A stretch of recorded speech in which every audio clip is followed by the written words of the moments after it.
دا د نړۍ هغه مظلوم خلک دي چې د کفري نړۍ یوه زبر ځواک پرې رحم نه دی کړی. جنګونو دومره ځپلي چې له ډېره درده خپل حال نشي بیانولی.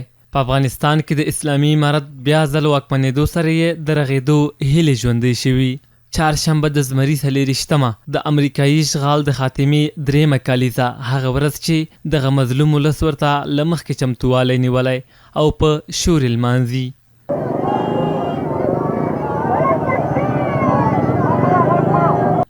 د دې ولس یوه بېله برخه ورزشکاران چې په نړۍ کې د همدې خلکو او هیواد استازیتوب کوي نن ګڼ شمېر یې د مزار شریف ښار سینا لوبغالي کې راټول شوي او د خپلواکۍ د ورځې په مناسبت ورزشي نندارې وړاندې کوي.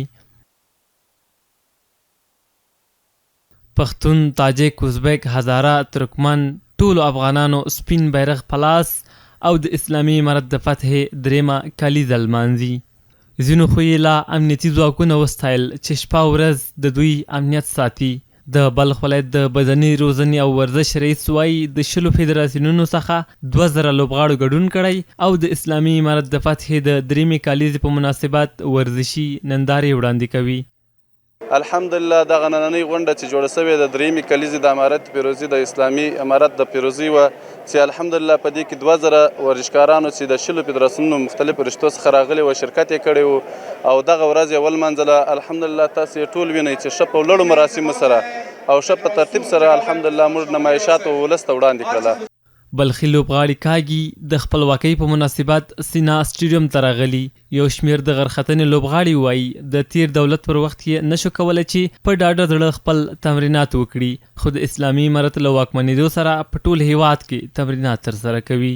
به خاطر 3مین سالگرد فتح امارت اسلامی اینجا ما رو به خاطر نمایش خواستن اجرا کردن آمده. امروز اینجا برنامه گرفتن به خاطر 3مین سال فتح امارت اسلامی که 3 سال شده که فتح کردن. به خاطر از تمام فدراسیون ها آمدن اینجا که برنامه و نمایشات داشته باشند. ما دوران جمهوریت هم کوهنوردی داشتیم ولی به خاطر که امنیت نبود ما در چهار اطراف کوهنوردی کردن نمیتونستیم. از زمانی که امارت اسلامی افغانستان مسلط بر افغانستان شده با فضل خداوند ما 34 ولایت افغانستان شب و روز تمرینات کوهنوردی داریم. تا فعلا کسی مزاحم ما نبوده نشده انشالله بعد از این نخواهد شد. تر دې نندارې ور اخوا دلته بیا د موټرو نندارې وړاندې کیږي. ګڼ شمېر ځوانان راټول شوي او له سپینو بیرغونو سره موټر ځغلونه کوي. دغه ځوانان چې تر دې مخکې له هر ډول ازادۍ بې برخې وو نن په ډېر قوي جم و جوش سره خپلواکي لمانځي.